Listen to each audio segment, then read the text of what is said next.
Kami dari kelompok 5 ingin memaparkan materi terkait reformasi gereja oleh Martin Luther. Kami yang meranggotakan 7 orang, dengan saya Moses Juari Wilfredo Tampubolon, Dengan saya Ricardo Boban. Dengan saya Rin Amelia Butar. Dengan saya Kesi Kristina Sihaan. Dengan saya Yemi Masri Istanbul. Dengan saya Petrus Lala Tambolon. Dengan saya Sehat Daniel Situmeang. Selamat menyaksikan. Adapun hal-hal yang melatar belakangi terjadinya reformasi gereja oleh Martin Luther. Pada abad ke-16, Gereja Katolik Roma mendominasi kehidupan spiritual dan sosial di Eropa. Namun, praktik-praktik seperti penjualan indulgensi dan korupsi di kalangan pemimpin gereja menimbulkan kritik tajam. Martin Luther, seorang teolog Jerman, menentang penyimpangan tersebut karena ia percaya bahwa keselamatan diperoleh melalui iman, bukan melalui uang, serta menolak gaya hidup mewah para pemimpin gereja. Reformasi yang dipelopori oleh Martin Luther menghasilkan lahirnya denominasi Protestan dan mendorong penerjemahan Alkitab ke dalam bahasa lokal sehingga umat Kristen dapat mengakses firman Tuhan secara langsung. Penjualan indulgensi. Pada awal abad ke-16, Gereja Katolik Roma menghadapi tantangan finansial, terutama terkait dengan pembangunan kembali Basilika Santo Petrus di Roma. Paus Leo X menawarkan indulgensi kepada umat yang memberikan sumbangan untuk proyek tersebut yang diyakini dapat mengurangi hukuman temporal akibat dosa yang telah diampuni. Johann Tetzel adalah seorang pengkhotbah Dominikan yang terkenal dengan pernyataannya. Beliau mengatakan, begitu terdengar bunyi koin emas di kotak, bangkitlah jiwa menuju surga. Hal itu memberikan kesan bahwa keselamatan dapat dibeli dengan uang. Korupsi dalam kepemimpinan gereja. Pada periode abad pertengahan, sejumlah pemimpin gereja Katolik terlibat dalam praktik korupsi dan penyalahgunaan kekuasaan. Banyak paus dan uskup lebih tertarik pada kekuasaan politik dan akumulasi kekayaan daripada pelayanan rohani. Gaya hidup mewah para pemimpin gereja sangat kontras dengan kondisi gaya hidup rakyat jelata di dalam kemiskinan. Kesenjangan ini menimbulkan ketidakpuasan di kalangan umat dan menjadi salah satu pemicu gerakan reformasi. Praktik korupsi seperti jual beli jabatan dan penjualan indulgensi menjadi hal yang sangat umum. Hal ini semakin memperdalam krisis kepercayaan terhadap institusi gereja pada saat itu. Keterbatasan akses terhadap Alkitab. Pada masa itu, Alkitab hanya tersedia dalam bahasa Latin, yang hanya dapat dipahami oleh kalangan terpelajar dan klerus. Kondisi ini membuat mayoritas umat tidak memiliki akses langsung terhadap isi Alkitab. Gereja melarang penerjemahan Alkitab ke dalam bahasa lokal, sehingga umat awam tidak memiliki akses langsung untuk memahami firman Tuhan. Keterbatasan ini membuat umat bergantung sepenuhnya pada interpretasi dan pengajaran dari para pemimpin gereja. Situasi ini memicu keinginan untuk reformasi, dengan tokoh-tokoh seperti Martin Luther yang menerjemahkan Alkitab ke dalam bahasa Jerman agar dapat diakses oleh masyarakat luas. Pengaruh humanisme dan Renaissance berlangsung dari abad ke-14 hingga abad ke-16.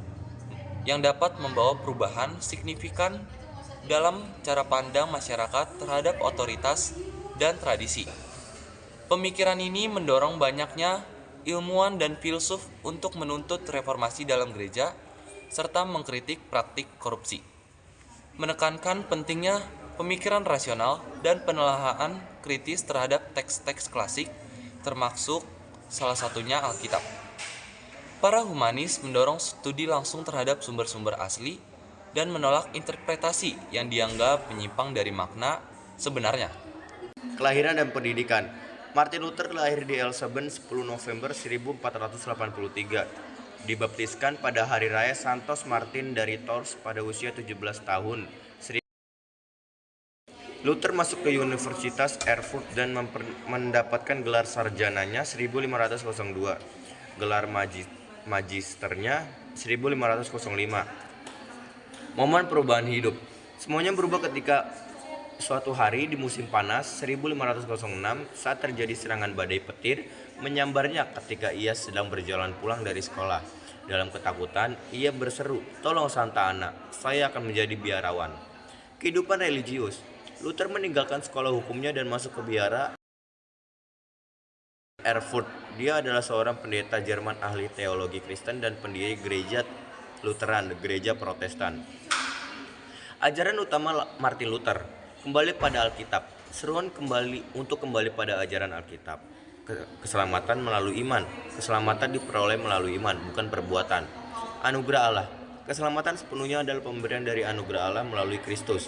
Disiplin yang ketat untuk mendapatkan gelar-gelar akademik dan mempersiapkan kuliah mendorong Martin Luther untuk mempelajari kitab suci secara mendalam. Luther mengajarkan bahwa keselamatan sepenuhnya adalah pemberian dari anugerah Allah melalui Kristus yang diterima oleh iman. Ajarannya menekankan bahwa pentingnya hubungan langsung antara manusia dan Tuhan tanpa perantara yang berlebihan. 95 dalil Martin Luther. Penulisan 95 dalil pada 31 Oktober 1517 ditulis oleh Martin Luther, seorang pendeta Jerman dan profesor teologi. Ide-ide revolusionernya menjadi katalis bagi pemisahan diri dari gereja Katolik. Isi 95 dalil. Luther menulis 95 dalil radikalnya untuk mengungkapkan keprihatinannya yang semakin besar terhadap korupsi dalam gereja. Intinya, dalilnya menyuarakan reformasi penuh terhadap gereja Katolik. Penempelan di pintu gereja. Menurut tradisi, Luther menempelkan 95 dalil di pintu gereja Kastil Wittenberg, meskipun beberapa sejarawan mempertanyakan apakah peristiwa ini benar-benar terjadi seperti yang diceritakan. Inti dari 95 dalil. Kritik terhadap indulgensi. Luther mengkritik praktik penjualan indulgensi yang menurutnya menyesatkan umat dan tidak memiliki dasar Alkitab. Yang kedua, otoritas Alkitab. Menekankan bahwa Alkitab, bukan paus atau tradisi gereja, adalah otoritas tertinggi dalam iman. Pertobatan sejati. Pertobatan sejati berasal dari hati yang menyesal, bukan dari pembayaran uang atau ritual eksternal. Kekuasaan paus. Mempertanyakan batas-batas kekuasaan paus, terutama dalam pengampunan dosa dan penghapusan hukum. Reaksi Gereja Katolik. Kutukan dari Paus Leo X.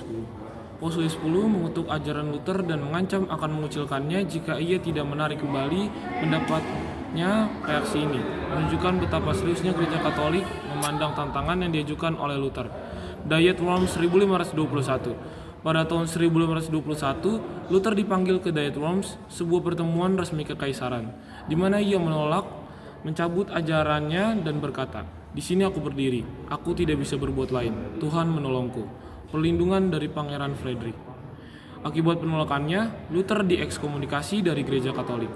Tetapi ia mendapat perlindungan dari Pangeran Frederick dari Sakoni yang memungkinkannya untuk mengembangkan dan menyebarkan ajarannya. Reformasi teologi 5 solas. Sola Scriptura. Hanya Alkitab yang menjadi otoritas utama dalam iman Kristen, bukan tradisi gereja atau dekret paus. Sola Fide. Keselamatan diperoleh melalui iman, bukan perbuatan. Iman kepada Kristus adalah satu-satunya jalan menuju keselamatan. Sola Gratia. Keselamatan adalah anugerah Tuhan, bukan usaha manusia. Manusia diselamatkan semata-mata karena kasih karunia Allah. Solus Christus. Yesus Kristus adalah satu-satunya perantara antara manusia dan Allah. Tidak perlu perantara lain seperti orang-orang kudus atau imam. Soli Deo Gloria. Segala kemuliaan hanya bagi Allah, bukan untuk manusia atau institusi gereja. Lahirnya Gereja Protestan. Pada tahun 1517 adalah tahun penempelan 95 dalil. Pada tahun 1521, Martin Luther diekskomunikasi. Pada tahun 1530, Dokumen Dasar Lutheran. 1534, pemisahan dari Roma. Gerakan yang dipelopori oleh Martin Luther dan tokoh-tokoh lainnya membawa perubahan besar dalam sejarah kekristenan. Salah satunya adalah munculnya Gereja Protestan. Sebelumnya, gereja di Eropa sepenuhnya berada di otoritas paus. Tetapi, reformasi memicu lahirnya berbagai denominasi Protestan yang tidak lagi tunduk pada kepemimpinan Roma. Penerjemahan Alkitab ke bahasa lokal. Salah satu dampak penting dari reformasi adalah penerjemahan Alkitab ke dalam bahasa lokal. Sebelumnya, Alkitab hanya tersedia dalam bahasa Latin, yang sulit diakses oleh masyarakat umum. Namun, Martin Luther dan para reformator lainnya berusaha menerjemahkan Alkitab ke dalam bahasa yang lebih dipahami oleh rakyat, seperti bahasa Jerman, Inggris, dan Perancis. Perubahan dalam ibadah Kristen. Sebelum reformasi, ibadah Kristen didominasi oleh ritual-ritual kompleks dan sering dilakukan dalam bahasa Latin. Umat awam lebih banyak berperan sebagai penonton daripada partisipan aktif dalam ibadah. Gereja-gereja Protestan lebih menekankan pada pengajaran firman Tuhan, khotbah, dan pembelajaran Alkitab menjadi bagian utama dalam ibadah, menggantikan praktik-praktik yang dianggap tidak memiliki dasar kuat dalam kitab suci. Dampak politik, melemahnya kekuasaan Paus. Sebelum reformasi, Paus memiliki otoritas yang sangat besar atas urusan politik dan agama di seluruh Eropa. Reformasi memicu penolakan terhadap otoritas Roma oleh berbagai negara Eropa. Banyak penguasa lokal mendirikan gereja-gereja nasional yang tidak lagi tunduk pada kepemimpinan Paus. Otoritas keagamaan tidak lagi terpusat di Vatikan, melainkan berada di bawah kendali masing-masing negara. Perang penjelasan ringkas. Perang 30 tahun 1618 sampai 1648. Konflik besar di Eropa Tengah. Mulai dari isu agama lalu membesar jadi perang kekuasaan paling berdampak luas. Perang agama Prancis 1562 sampai 1598 antara Katolik dan Huguenot. Protestan Prancis disertai tragedi seperti pembantian Santo Bartolomeo. Perang Saudara Inggris 1642 sampai 1651. Campuran antara konflik politik, monarki, dan agama antara Anglikan, Puritan, dan Katolik. Perang Petani Jerman 1524 sampai 1525. Petani terinspirasi oleh semangat kebebasan reformasi, tetapi dibungkam dengan kekerasan. Perang Skamal Khalid 1546 sampai 1547. Perang antara Kekaisaran Roma Suci, Katolik, dan Liga Skamal Khalid Protestan. Kebebasan beragama. Sebelum reformasi, masyarakat umumnya diwajibkan mengikuti agama yang dianut oleh penguasa mereka. Tidak ada toleransi untuk perbedaan keyakinan, dan penyimpangan dari ajaran resmi gereja sering berujung pada hukuman berat. Setelahnya muncul berbagai aliran Kristen, muncul kesadaran bahwa keragaman keyakinan adalah realitas yang tidak bisa dihindari, meskipun awalnya ditentang keras. Keberadaan berbagai dominasi, Kristen akhirnya harus diterima. Perjanjian ini mengakhiri perang 30 tahun dan menetapkan prinsip Ius religio. Agama penguasa adalah agama rakyatnya. Namun juga memberikan hak terbatas bagi minoritas untuk menjalankan ibadah mereka. Konsep kebebasan beragama yang tumbuh dari reformasi kemudian menjadi salah satu landasan penting dalam berkembangnya hak asasi manusia dan toleransi beragama di dunia modern. Fragmentasi denominasi. Reformasi mengakibatkan terpecahnya gereja menjadi berbagai denominasi dengan doktrin dan praktik yang berbeda meskipun semua berakar pada ajaran Kristus. Perbedaan interpretasi teologis menyebabkan munculnya berbagai aliran seperti Lutheran, Calvinis, Anglican, Anabaptis, dan banyak lagi. Fragmentasi ini menimbulkan perdebatan teologis dan kadang konflik antar kelompok yang menjadi salah satu kritik terhadap gerakan reformasi. Kelompok radikal dalam reformasi. Yang pertama ada Anabaptis, kelompok yang menolak baptisan bayi dan mempraktikkan pembaptisan ulang bagi orang dewasa. Mereka juga menolak keterlibatan dengan pemerintah dan menekankan pemisahan gereja dari negara. Beberapa kelompok Anabaptis mengambil pendekatan yang lebih ekstrim dalam menerapkan ajaran mereka. Yang kedua, pemberontakan petani. Beberapa kelompok menggunakan ajaran reformasi sebagai dasar untuk pemberontakan sosial dan politik. Pemberontakan petani Jerman tahun 1524 sampai 1525 adalah contoh bagaimana ide-ide reformasi diinterpretasikan secara radikal untuk menuntut perubahan sosial. Yang ketiga, konflik internal. Radikalisme dalam gerakan reformasi sering memicu konflik internal di kalangan Protestan sendiri.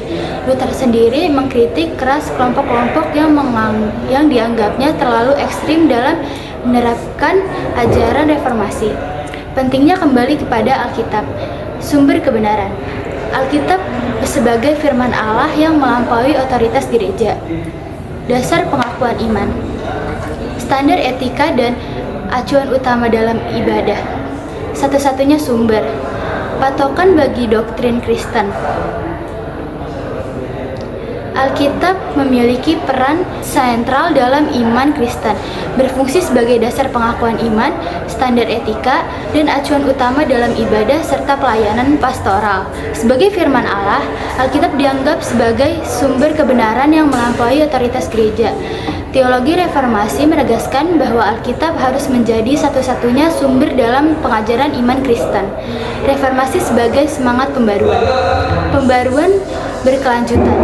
Reformasi bukan hanya peristiwa sejarah, tetapi semangat untuk terus memperbarui gereja. Yang kedua, kesatuan dalam keberagaman. Menjaga kesatuan dalam Kristus di tengah perbedaan denominasi. Yang ketiga, kembali ke Alkitab. Evaluasi terus-menerus terhadap praktik gereja berdasarkan ajaran Alkitab. Kesetiaan pada ajaran Kristus. Fokus pada esensi iman Kristen, bukan sekedar tradisi. Dampak reformasi pada pendidikan. Yang pertama, penerjemahan Alkitab ke dalam bahasa lokal mendorong masyarakat untuk belajar membaca. Gereja-gereja Protestan mendirikan sekolah-sekolah agar jemaat dapat membaca Alkitab sendiri, yang secara tidak langsung meningkatkan tingkat literasi masyarakat. Yang kedua, universitas-universitas mengalami reformasi kurikulum dengan penekanan lebih besar pada studi Alkitab dalam bahasa aslinya Ibrani dan Yunani, dan pengurangan pengaruh filsafat. Banyak universitas baru didirikan dengan orientasi Protestan. Yang berikutnya, dampak reformasi pada musik gereja. Yang pertama, Luther sangat menghargai musik dan menulis banyak himne, termasuk Trintem yang kokoh adalah Allah kita. In percaya musik adalah karunia Tuhan yang dapat digunakan untuk mengajar teologi dan perkuat iman. Yang kedua, reformasi memperkenalkan konsep nyanyian jemaat dalam ibadah, dinamakan seluruh jemaat berpartisipasi dalam menyampaikan himne dalam bahasa mereka sendiri, tidak hanya mendengarkan paduan suara seperti dalam tradisi Katolik. Yang ketiga, tradisi musik Protestan berkembang pesat, mencapai puncaknya dalam karya-karya Johann Sebastian Bach yang menggabungkan ke dalam teologi Lutheran dengan keindahan musik yang luar biasa. Yang selanjutnya, dampak reformasi pada ekonomi. Yang pertama, mengidentifikasi hubungan antara reformasi Protestan dan perkembangan kapitalisme modern. Ia berpendapat bahwa etika kerja Protestan yang menekankan kerja terus, terikat, dan disiplin sebagai bentuk ibadah berkontribusi pada perkembangan ekonomi di negara-negara Protestan. Yang kedua, perubahan pandangan tantangan kekayaan. Sebelum reformasi, kemiskinan sering dipandang sebagai beban spiritual. Reformasi mengubah pandangan, melihat kesuksesan ekonomi sebagai tanda berkat Tuhan selain diperoleh dengan cara jujur, digunakan untuk bermula Tuhan kesejahteraan sesama. Yang ketiga, negara-negara yang mengadopsi Protestan, Belanda, Inggris, dan bagian utara mengalami perkembangan ekonomi yang pesat setelah reformasi menjadi pusat perdagangan dan industri di Eropa. Yang selanjutnya, dampak reformasi pada seni dan arsitektur. Yang pertama, reformasi membawa perubahan signifikan dalam seni dan arsitektur gereja-gereja Protestan cenderung lebih sederhana, menghindari dekorasi yang berlebihan dan patung-patung yang kudus yang dianggap dapat mengarah pada penyembahan berhala. Fokus arsitektur berdasar dari altar ke hamba mencerminkan pentingnya khotbah dalam ibadah Protestan. Seni liturgus Protestan lebih berfokus pada narasi Alkitab daripada penggambaran orang-orang kudus atau Maria. Dampak reformasi pada peran wanita. Pernikahan pendeta. Reformasi menolak selibat wajib bagi para pendeta, memungkinkan mereka untuk menikah. Martin Luther sendiri menikahi mantan birawati Katharina von Bora. Hal ini mengangkat status pernikahan sebagai panggilan yang terhormat dan menciptakan peran baru bagi wanita sebagai istri pendeta. Istri pendeta sering menjadi teladan bagi wanita lain dalam jemaat dan memiliki pengaruh dalam pelayanan pastoral, meskipun tidak secara resmi menjabat sebagai pendeta. Reformasi juga menekankan pendidikan Alkitab bagi semua orang, termasuk wanita. Meskipun peran kepemimpinan formal dalam gereja masih didominasi pria, wanita Protestan memiliki akses lebih besar untuk membaca dan mempelajari Alkitab yang meningkatkan literasi dan pendidikan mereka. Tantangan gereja modern. Yang pertama, gereja menghadapi tantangan untuk menjaga keseimbangan antara mempertahankan ajaran tradisional dan beradaptasi dengan perubahan sosial dan budaya. Semangat reformasi mengingatkan pentingnya evaluasi krisis terhadap praktik gereja berdasarkan Alkitab. Yang kedua, dengan ribuan denominasi yang ada saat ini, tantangan besar adalah menjaga kesatuan dalam Kristus di tengah keberagaman teologis dan ibadah praktik. Gerakan ekumenis berusaha membangun jembatan dialog antar denominasi. Yang ketiga, kekristenan telah menjadi agama global dengan pertumbuhan pesat di Afrika, Asia, dan Amerika. Tantangannya adalah bagaimana menjaga esensi iman sambil mengakomodasi ekspresi budaya yang beragam. Yang keempat, seperti halnya penerjemah Alkitab ke bahasa lokal pada masa reformasi, gereja saat ini menghadapi tantangan memanfaatkan teknologi digital untuk menyebarkan Injil, membangun komunitas iman. Pelajaran dari reformasi yang pertama, pentingnya kembali kepada Alkitab sebagai sumber kebenaran utama, mengalami tradisi dan praktik berdasarkan iman Tuhan. Yang kedua, pembaruan berkelanjutan. Reformasi bukan peristiwa sekali jadi, tetapi proses berkelanjutan. Gereja perlu terus mereformasi diri agar tetap setia pada misinya. Yang ketiga, iman personal. Pentingnya hubungan pribadi dengan Tuhan, tidak hanya mengandalkan ritual atau institusi. Semangat reformasi seharusnya tidak hanya dilihat sebagai perpecahan, tetapi sebagai dorongan untuk memperbaiki dan memperbarui gereja agar tetap setia pada ajaran Kristus. Gereja modern diharapkan menjaga kesatuan dalam Kristus tanpa mengabaikan kebutuhan akan reformasi yang berkelanjutan. Kesimpulannya, yang pertama, warisan sejarah. Reformasi gereja dipelopori oleh Martin Luther membawa perubahan besar dalam kekristenan, menekankan keselamatan melalui iman dan otoritas Alkitab. Yang kedua, dampak luas. Dampaknya meluas ke bidang teolog, sosial, dan politik, termasuk kebebasan beragama serta peningkatan literasi melalui penerjemah Alkitab.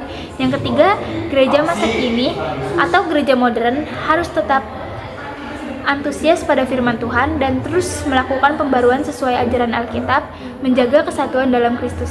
Yang keempat, misi keberlanjutan. Dengan demikian, gereja dapat terus menjadi terang dan garam bagi dunia, menjalankan halnya sesuai kehendak firman Tuhan.